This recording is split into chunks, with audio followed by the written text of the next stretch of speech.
बिस्मिल्लाहिर्रहमानिर्रहीम। अस्सलामुअलैकुम दोस्तों, नई वीडियो में खुश आमदीद। दोस्तों, आलमी इदारे ने इंपोर्टेड सरकार को नंगा कर दिया। पाकिस्तान के बारे पिछले 9 महीनों की इंतहाई शर्मनाक रिपोर्ट जारी, जबकि दूसरी जानिब हुकूमत ने अवाम पर एक और कहर ढा दिया। ये कहर क्या है, वीडियो की तफसील में जाने से पहले आप देख रहे हैं हकीकत की दुनिया डॉक्टर अली के साथ। हमारा चैनल सब्सक्राइब करके घंटी के निशान को दबाना मत भूलिएगा। इस वीडियो को ज्यादा से ज्यादा फेसबुक, व्हाट्सएप और सोशल मीडिया पर शेयर जरूर करें। शेयर और लाइक करने के साथ साथ कमेंट बॉक्स में पाक फौज जिंदाबाद, पाकिस्तान पाइंदाबाद और पाकिस्तान के गुमनाम हीरोज को सलाम का नारा कमेंट जरूर कीजिएगा।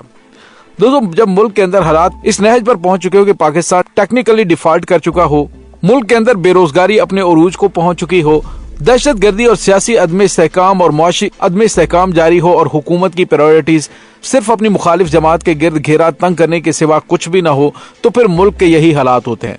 फिर अमेरिका जैसे मुल्क, जिसको पाकिस्तान के साबिक वजीर आजम ने एब्सोल्युटली नॉट कहा था, वो फिर पाकिस्तान की इंपोर्टेड सरकार के वजीर आजम को मिलने की बजाय अमेरिकन सफारत खाने में उनको बुलाते हैं और बुलाकर उनको एहसास दिलाते हैं कि तुम्हारी हैसियत हमारे सामने क्या है। दोस्तों, यहाँ पे आपको ये बताते चले कि अब जो खबर सामने आई, ये काफी ज्यादा अफसोसनाक है।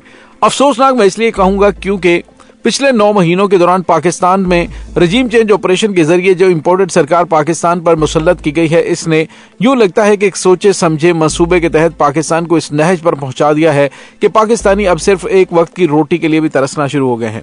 दोस्तों, IMF ने एक रेटिंग जारी की है और ये रेटिंग काफी ज्यादा शर्मनाक है, जिसमें उन्होंने कहा है कि पाकिस्तान दुनिया का 5वां बड़ा मकरूज मुल्क है। पाकिस्तान के जिम्मे वाजिब अदा कर्जों की तफसीलात जारी कर दी गई हैं।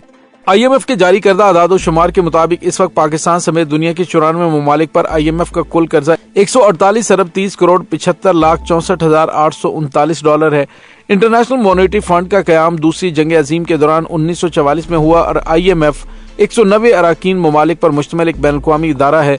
IMF के कयाम का मकसद ममालिक को मुआशी बहरान में माली मुआवनत फराहम करना है। पाकिस्तान 11 जुलाई 1950 को IMF का रुकन बना था और पाकिस्तान 7 अरब 61 करोड़ 60 लाख 32,170 डॉलर के साथ 5वें नंबर पर दुनिया का सबसे बड़ा IMF का मकरूज मुल्क है। इसके अलावा कर्जे के एतबार से अर्जेंटीना IMF का सबसे ज्यादा मकरूज मुल्क है, जिसके जिम्मे 42 अरब 91 करोड़ 17 लाख 7,275 डॉलर कर्ज है, जबकि दूसरे नंबर पर मिस्र 17 अरब 86 करोड़ 12 लाख 13,678 अरब डॉलर हैं। यूक्रेन 9 अरब 99 करोड़ 52 लाख 99,657 डॉलर के साथ तीसरे नंबर पर। एक्वाडोर 8 अरब 11 करोड़ 40 लाख 58,960 डॉलर के साथ चौथे नंबर पर और पाकिस्तान 5वें नंबर पर है। दूसरी जानिब स्टेट बैंक के जारी आदाद शुमार के मुताबिक गुज़िश्ता साल के दौरान बैरूनी कर्जों का हुजम 102 अरब 20 करोड़ डॉलर से घटकर 97 अरब 50 करोड़ डॉलर की सतह पर आ गया है। ताहम इस कमी की वजह कौमी पैदावार में इजाफा नहीं, बल्कि ये रकम सरकारी खजाने से अदा की गई, जिसके नतीजे में एक साल के दौरान सरकारी खजाने में 68% या 12 अरब 10 करोड़ डॉलर की कमी आई। स्टेट बैंक ने जुमेरात के रोज जो आदाद शुमार जारी किए थे, उसमें बताया गया था कि गुज़िश्ता साल के दौरान बैरूनी कर्जों का हुजम 102 अरब 20 करोड़ डॉलर से घटकर 97 अरब 50 करोड़ डॉलर की सतह पर आ गया है।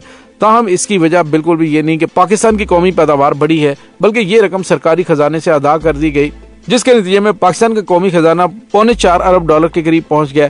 तो दोस्तों, सूरत हाल इस वक्त काफी ज्यादा तशवीशनाक है। दूसरी जानिब IMF पाकिस्तान से नाक से लकीरें निकलवा रहा है। सवाल ये पैदा होता है कि इस इंपोर्टेड सरकार के पास ना तो कोई रोड मैप है, ना इनके पास कोई प्लानिंग है जो ये दीगर ममालिक के सामने रखेगी कि बैरूनी दुनिया पाकिस्तान में आके सरमायाकारी करे। इनका मकसद सिर्फ और सिर्फ दिहाड़ियां लगाना है। इसी वजह से ज्यादा वक्त में दिहाड़ियां लगाकर पाकिस्तान पर मुसल्लत रहना चाहते हैं। इनको इस चीज का अच्छी तरह से अंदाजा है कि पाकिस्तानी अवाम इन्हें आने वाले इलेक्शन में इक्तदार में तो नहीं आने देंगे, इसी वजह से ये इलेक्शन से भाग रहे हैं। दूसरी इनकी कोशिश ये है कि किसी तरह से IMF की किस्त हमें मिले और उसको हम डकारें, ताकि हमें मुश्किल फैसले करने का कोई ना कोई अजर तो मिले। दोस्तों, बहरहाल पाकिस्तान ने एक और बड़ी शर्त IMF की मान ली और ये पेशगी शर्त है कि IMF जायजा मिशन के दरमियान होने वाले वर्चुअल मुज़ाकरात में तकनीकी सतह की बातचीत हुई और IMF के मुतालबे पर हुकूमत ने शरह सूद बढ़ाने का फैसला कर लिया है। जी दोस्तों, पाकिस्तान ने कर्जे की किस्त के लिए IMF की एक और पेशगी शर्त मान ली है। पाकिस्तान ने IMF के साथ पॉलिसी रेट यानी शरह सूद बढ़ाने पर इत्तफाक कर लिया है। वजारत खजाना का कहना है कि पाकिस्तान IMF जायजा मिशन के दरमियान होने वाले वर्चुअल मुज़ाकरात में तकनीकी सतह की बातचीत हुई है, जिसमें पाकिस्तान ने पॉलिसी रेट बढ़ाने पर इत्तफाक कर लिया है। जराये का कहना है कि पाकिस्तान ने IMF हुकाम को जून तक गैर मुल्की ज़र मुबादला हासिल होने के जराये पर भी तफसीली ब्रीफिंग दी। IMF से स्टाफ सतह का मुआहदा तय पाने के बाद IMF जायजा मिशन 9वीं इक्तिसादी जायजा और अगली किस्त IMF बोर्ड को मंजूरी के लिए भेजेगा। दोस्तों यहाँ पे आपको ये बताते चलेंगे पाकिस्तान पॉलिसी रेट में शरह सूद में 2% तक इजाफा करेगा। IMF की पेशगी इकदामात से ज्यादातर इकदामात पूरे कर दिए गए हैं और पावर सेक्टर के मामले पर कुछ मामला जो हतमी मरहले में वो तवक्को है कि इस बारे में जल्द पेशरफ्त होगी और इस हवाले से मामला तय होने के बाद IMF के साथ स्टाफ लेवल मुआहदा हो जाएगा। तो दोस्तों बहरहाल आने वाले दिनों में पाकिस्तान पर कर्जों का मजीद बोझ बढ़ने वाला है। पाकिस्तान में इस वक्त नाअहलों की वो हुकूमत मुसल्लत है जो पाकिस्तान को इन बहरानों से तो निकाल नहीं सकती, हाँ मजीद बहरानों का शिकार पाकिस्तान को जरूर कर रही है। और दोस्तों दूसरी जानिब आपको ये भी बताते चलें कि जिस तरह से पाकिस्तान को इस नहज पर लाया गया है, अब मसला कश्मीर को पसे पुश डालकर पहले भी इम्पोर्टेड सरकार की कोशिश थी कि इंडिया के साथ मामलात को आगे बढ़ाया जाए और अब ये बातें होना शुरू हो गई हैं कि इंडिया के साथ मामलात को आगे बढ़ाया जाए, मसला कश्मीर को साइड पे रख दिया जाए। अब पाकिस्तान के दोस्त ममालिक भी एक ऐसे वक्त में IMF के साथ मुआहदे का इंतजार कर रहे हैं जब यूनिसेफ की ताज़ा तरीन रिपोर्ट के मुताबिक मुल्क में अब भी तकरीबन 40 लाख बच्चे आलूदा सैलाबी पानी के करीब रह रहे हैं, जिससे उनकी सेहत को खतरात लाहक हैं।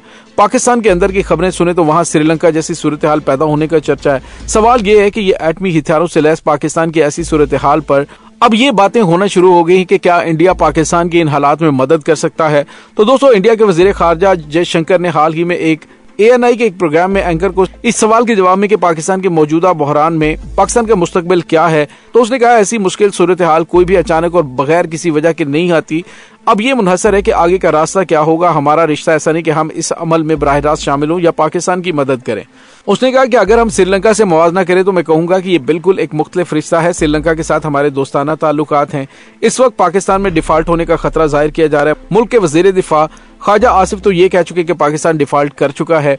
दोस्तों दूसरी जानिब आपको ये भी बताते चलें, कुछ ऐसी खबरें भी आ रही थी कि इम्पोर्टेड सरकार के इंडिया से राब्ते हुए हैं और इंडिया से ये राब्ते किस लिए हुए हैं इस बारे में अभी कुछ भी चीजें क्लियर नहीं है, लेकिन इंडियन रहनुमाओं की जानिब से जो बयानात आ रहे हैं उससे जाहिर होता है कि दाल में कुछ काला है, कुछ बातचीत आगे चल रही है। यानी कश्मीर के मामले में जो भारत ने आर्टिकल 370 को हटाया था जिससे पाकिस्तान नाराज था और साबिक वजीर आजम इमरान खान ने कहा था कि जब तक आर्टिकल 370 बहाल नहीं किया जाता तब तक भारत से कोई बातचीत नहीं होगी, और इसी वजह से साबिक वजीर आजम इमरान खान ने भारत के साथ तिजारत भी बंद कर दी थी। दोस्तों दूसरी जानिब आपको ये भी बताते चलें कि चूंकि भारत के अंदर भी इलेक्शंस का माहौल है, इलेक्शन का वक्त आ चुका है, पाकिस्तान के अंदर भी इलेक्शन का आने वाले दिनों में माहौल बनने जा रहा है, तो ऐसी सूरत हाल के अंदर भारत की जानिब से एक बार फिर पाकिस्तान में कश्मीर के मामलात के अंदर कुछ छेड़खानी की जा सकती है, जिसका खदशा बार बार इंटेलिजेंस एजेंसियों की जानिब से जाहिर किया जा रहा है।